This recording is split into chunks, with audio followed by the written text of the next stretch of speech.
He was supposed to be the next Marlon Brando, a powerhouse of raw talent and intensity. Instead, Tony Franciosa's name faded into obscurity, his final years marked by financial ruin and shattered dreams. But why? What really happened behind the scenes? His downfall wasn't just about bad luck. It was a storm of scandal, betrayal, and Hollywood revenge. Now, the ugly truth is finally coming to light. Tony Franciosa had it all: charm, talent, and a smoldering presence that made Hollywood take notice. But behind the camera, he was called impossible to control. His NBC boss labeled him a liability. His Hollywood rivals whispered that he was dangerous. And his ex-wife, the legendary Shelley Winters, exposed an affair that would destroy everything. And if that wasn't enough, a furious movie mogul made sure Franciosa would never recover. His crime? Marrying the wrong woman. Born Anthony George Papaleo on October 25, 1928, in the tough streets of New York's Little Italy, Tony's life was never easy. His parents split when he was just a year old, leaving his mother and aunt to raise him alone. Every week, he'd collect an $8 child support check from his distant father, but their relationship remained hollow. Growing up during the Great Depression meant survival was brutal. Money was tight, the streets were unforgiving, and Tony learned quickly: hit first or be hit. That fighting spirit stuck with him for life. His path to Hollywood wasn't paved with privilege. Tony took any job he could find: welder, cook, dishwasher, just to get by. Then, by chance, he stumbled into an acting class at the YMCA, and everything changed. What started as a curiosity turned into an obsession. With grit and determination, he trained under the legendary Lee Strasberg at the Actors Studio,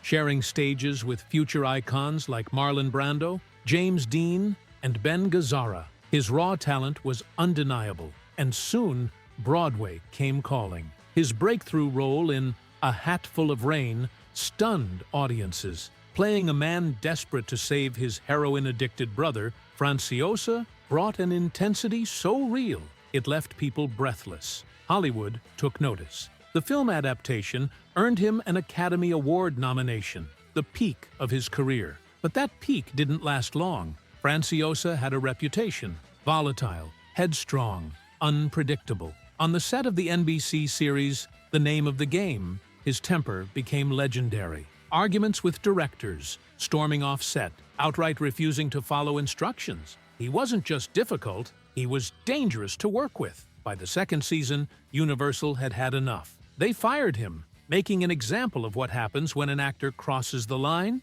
And then came the scandal. Shelley Winters, his ex-wife and Hollywood powerhouse, exposed his affair with actress Lauren Bacall, a revelation that sent shockwaves through Hollywood. But the real destruction came when Franciosa fell in love with the wrong woman, the daughter of a powerful movie mogul. Furious and vengeful, her father made sure Franciosa would never work in Hollywood again. Roles disappeared overnight. Once a rising star, he was suddenly blacklisted, left scrambling for work in European films just to survive. His struggles weren't just professional. In 1957, at the height of his fame, he let his temper get the best of him once again. A photographer pushed too far, and Franciosa snapped, punching the man in public. The fallout was swift. He was arrested and sentenced to 10 days in jail. The press had a field day, and Hollywood producers took note. Who would risk their investment on a man with a reputation for violence?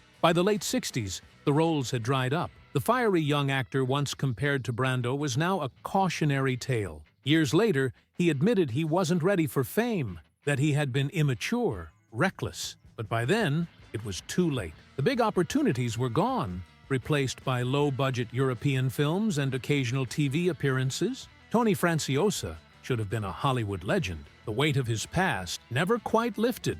No matter how hard Tony Franciosa tried to outrun it, Hollywood had once hailed him as a rising star. But in an industry where reputations are everything, one misstep can send even the brightest careers spiraling. He was electric on screen, a force of nature. But behind the scenes, his fiery temper and stubbornness made him a liability. And when power and influence turned against him, the doors that once opened so easily slammed shut. At first, Franciosa's career seemed unstoppable. He delivered a gripping Golden Globe-winning performance in Career, 1959, proving he had the talent to stand among Hollywood's elite. But then came the whispers. The press never let go of his notorious temper, and studios started to see him as more of a risk than an asset. Just when he needed stability the most, another complication arose: his marriage to Judy Balaban, daughter of Paramount president Barney Balaban. What should have been a step into Hollywood's most exclusive circles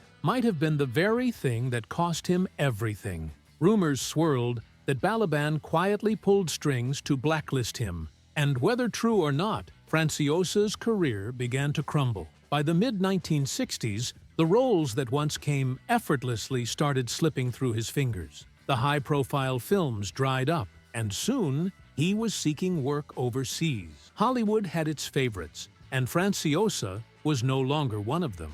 Even when he delivered strong performances, like in Period of Adjustment, 1962, alongside Jane Fonda, he couldn't shake his reputation. While Fonda's career soared, Franciosa found himself stuck in limbo, always on the edge of a breakthrough that never came. Determined to regain his footing, he turned to television. Valentine's Day, 1964, should have been his comeback, but the sitcom failed to find its audience. Then came The Name of the Game, 1968, a high-profile NBC drama that finally gave him a platform to remind the world of his talent. As the relentless journalist Jeff Dillon, he brought intensity and charm, making his character one of the most compelling parts of the show. But off-screen, his old habits resurfaced. He clashed with producers, refused to cooperate, and in 1970, he was fired. It was a devastating blow.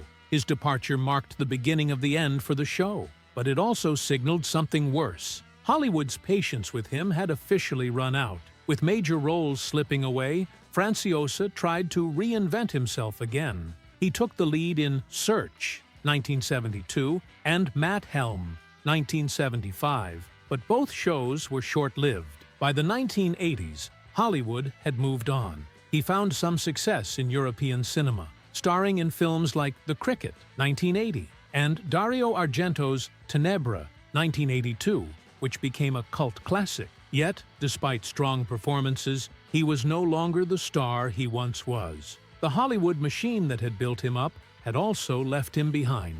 His personal life was just as turbulent as his career. His marriage to Shelley Winters was as passionate as it was volatile, filled with fiery arguments and headline-making drama.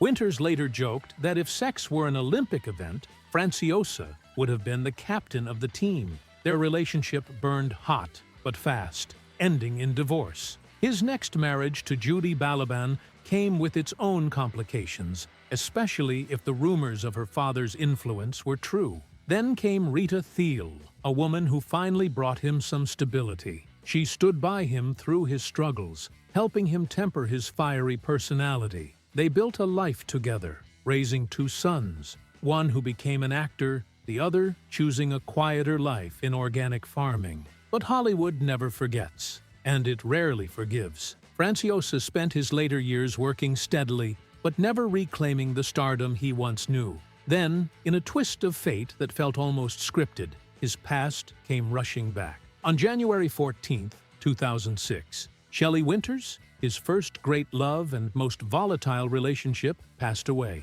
Just 5 days later, Franciosa suffered a fatal stroke. Their deaths so close together reignited interest in their turbulent romance, a reminder of the passion, chaos, and heartbreak that defined them both. Franciosa's story remains a cautionary tale, an actor who had everything, only to see it slip through his fingers. Talent alone isn't enough in Hollywood. The right connections, the right temperament, and the ability to play the game all matter just as much. For Franciosa, the game was always just out of reach. But for those who remember, his performances, raw, intense, and unforgettable, remain proof that, for a time, he was one of Hollywood's most electrifying stars.